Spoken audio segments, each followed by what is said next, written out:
Guess what I'm eating, guys? Rice Krispie treats.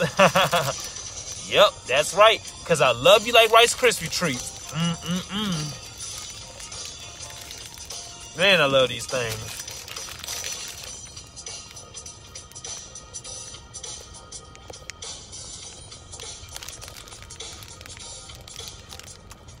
These things are the bomb diggity, dog.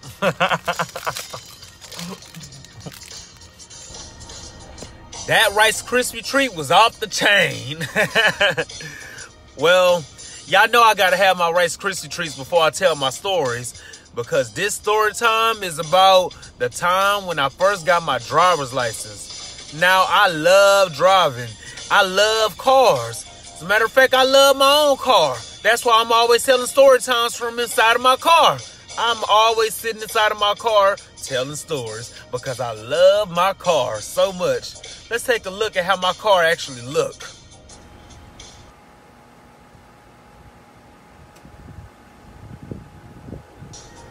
See, that's my baby.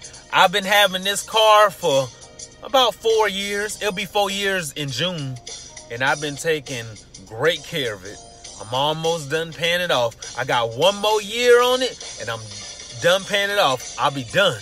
But let's talk about the time when I first got my driver's license. Now, the other day, me and my homegirl, we was talking about driver's license because she said that when she was trying to get her driver's license, she never thought that she'll actually get her license because it took her a long time. And I said, oh, don't feel bad. It took me a long time to get my driver's license too.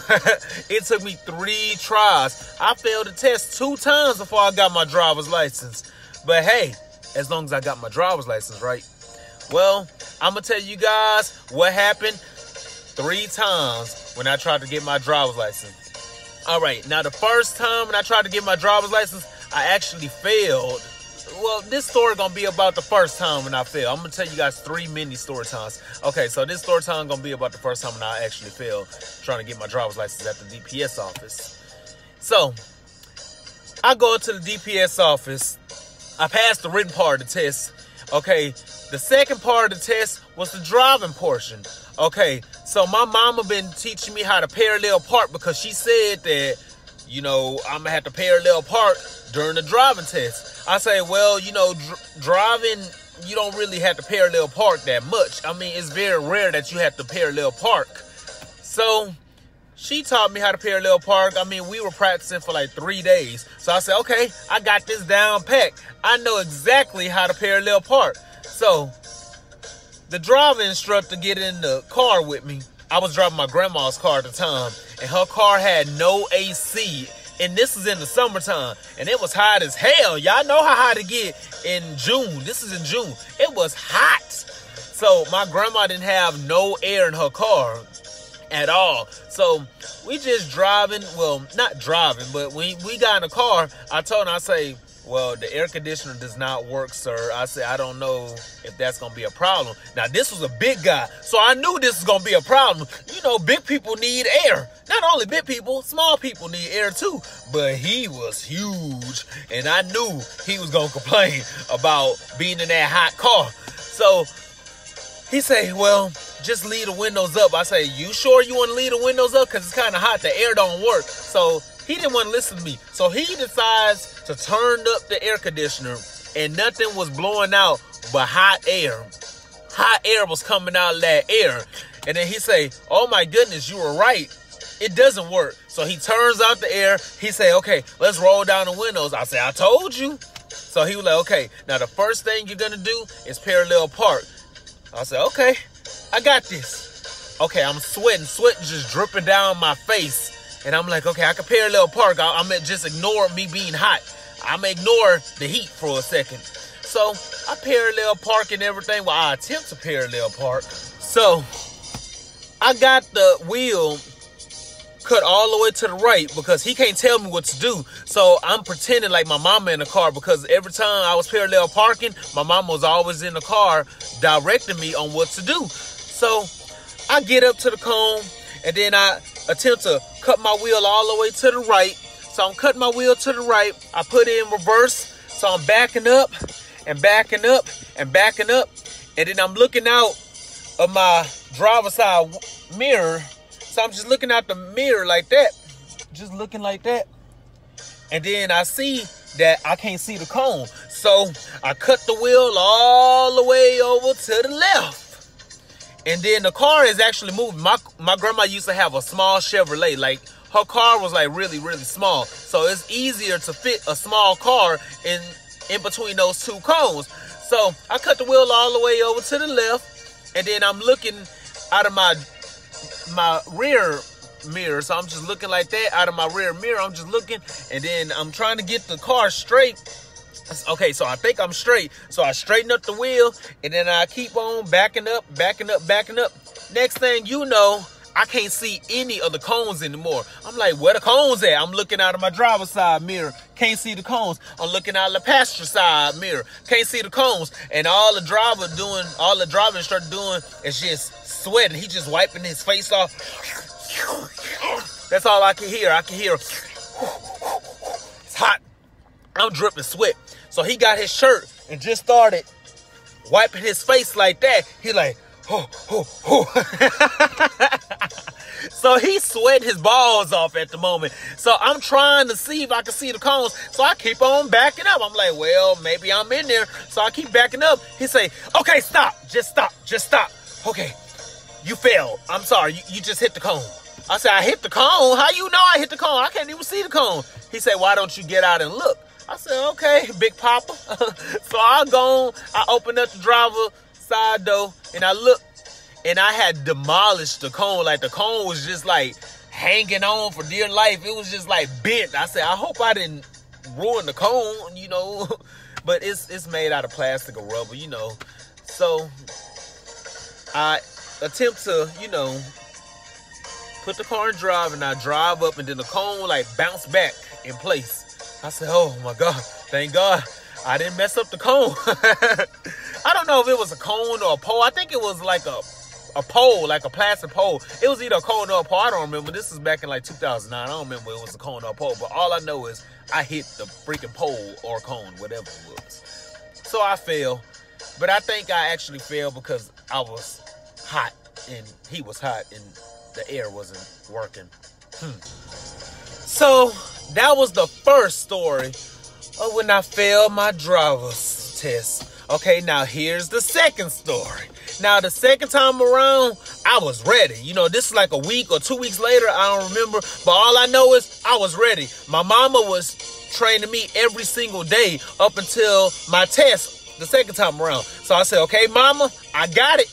I got it this time. I got it. She say, I hope you do have it, son, because this is a long drive, because I had to go all the way to Clear Lake in Houston, Texas, just to take my driver's test. So that was like a drive. We didn't stay close. We stayed like 20 minutes away, so we had to drive from our apartment all the way over to Clear Lake just to take a test early in the morning. So she was tired of making that drive. She said, I hope you do pass, because I ain't making this drive again. I said, mama, I got it. I got it. So my cousin was like, you know what? You can use my car because my air works. I said, you know what? You right. Because grandma, her air don't work in her car. Grandma got that hot air. This ain't the winter time. Now, if it was the winter time, I can use her car because it's cold in the winter. But this is summertime, so I need some AC. So my cousin drove me over to Clear Lake to take my driver's test the second time around in his car because he had a brand new car. He had a Yaris. He had a small car too. His car was also small, so I needed a small car. I didn't want to drive my mama's car because her car was big, and then her car wasn't up to par. It would have failed, you know, it would have failed. So I took my cousin's car over there. So he said, okay, you got this, Charles? I said, I got it. I got it. So we go over to take the driver's test again for the second time. I said, okay, I'm in the AC now. I'm in the AC. I say, okay, maybe a different driving instructor gonna be my instructor this time, because if it's a different instructor, maybe I'll pass. It was the same big fat, it was the same guy. Oh, why did it have to be the same guy? Why y'all can't give me a fine woman? Because there was a lot of fine ladies up in there. Why can't one of those fine ladies be my driving instructor? I can focus and concentrate more if it's a lady in the car with me. Not a big, fat, nasty guy. You know, he had a bad attitude anyway. That's why I'm talking about him like that. I can't stand him. So He get in the car. He say, okay, you got this? I say, I got it. He said, okay, now let's parallel park. So I parallel park, and I nailed it. He said, okay. I said, ooh, I passed. He said, no, now we have to drive into the neighborhood. I said, we got to drive into the neighborhood? I said, oh, okay, I forgot about that part. So I'm driving to the neighborhood, and then when you get out of the DPS parking lot, it's like a busy intersection. It's like the main street. So the cars just kept on coming. And then I was waiting for like 2 minutes. You know, it was incoming traffic. I was like, okay, I'm tired of waiting. So I jet off. And then I just, you know, cut in front of the incoming traffic. And I'm just speeding, you know, so the cars won't run to me. So I'm driving. I finally slow down. And then I'm driving. He said, okay, make a right. So I made a right into the neighborhood. Now, they always say that you're not supposed to speed in the neighborhoods, right? All right. So I'm going 10 miles an hour in the neighborhood. I said, okay, I'm driving very cautiously. So we get out of the neighborhood and we get back onto the main road. And I said, okay, I'm going to drive slow. I'm not going to speed because I know that I was speeding when I got out of the DPS parking lot. So I'm going to take my time and I'm going to drive a little bit slower. So I'm just driving 15 miles an hour in the 35-mile zone. I said, well, you know, I'm driving under the speed limit, so, you know, he probably gonna like that. I'm probably, you know, making him proud that I'm not going over the speed limit. So he was like, okay, now make a right, and that's gonna bring us into the DPS office. So I made a right, went back to the DPS office parking lot, and I said, all right, so how did I do? He said, I'm sorry, you didn't pass. I said, why? He said, because the first thing you did wrong was when you were getting out of the DPS parking lot, you jetted off in front of the incoming traffic. You could have got hit. I said, well, the cars didn't honk at me, so I'm good, right? He said, no, that's a negative. No, absolutely not. And then you were going 20 miles under the speed limit. I said, but that's good. At least I wasn't speeding, right? He said, no, you're supposed to go the speed limit, not under the speed limit, the speed limit. I said, but if it's pouring down raining, you're supposed to go under the speed limit. He said, yeah, but it's 100 degrees and the sun is beaming and it's not raining. So you failed. I'm sorry. I said, you son of a... Ooh, I was so mad. I wanted to pop him in his mouth. Ooh. So I failed. That was the second time. So my mama say, why were you going under the speed limit? I said, I was trying to drive cautiously, mama. That's all I was trying to do. Just drive very cautiously. So the third time around, I said, okay, I got it. I know how to parallel park, and this time I'm going to go the speed limit. So a fine lady was in the car this time. I said, I got this now. She was fine, too. So we parallel park, and we driving to the neighborhood. You know, I'm going the speed limit in the neighborhood. Then I'm going the speed limit on the main road. Then we get to DPS office. She say, okay, you passed. So I felt more comfortable riding in the car with her than I did with that big pop man. So those were the 3 stories of how I got my driver's license. Well, that was the third time. It took me 3 tries to get it. I didn't even think I was gonna get my driver's license. I thought I was gonna be like SpongeBob SquarePants, you know, struggling to get his driver's license because he never got his driver's license on SpongeBob, and I ain't think I was ever gonna get the driver's license. But hey, I got my license. And that's all that matters. Well, you guys, I hope you enjoyed this story time of how I got my driver's license. And it was a rocky road, but hey, I got it. And my mama still didn't let me drive until I got my first car. You know, she was still kind of iffy about me driving, even though I had my driver's license. But hey, that's my mama, you know. Parents are a little overprotective sometimes, but I'm always driving. I drive for a living. Well, you guys, I just had to make the story time video for you guys because I love you guys. Y'all like my babies. I love you like Rice Krispie treats. Thank you so much for tuning in. Peace out.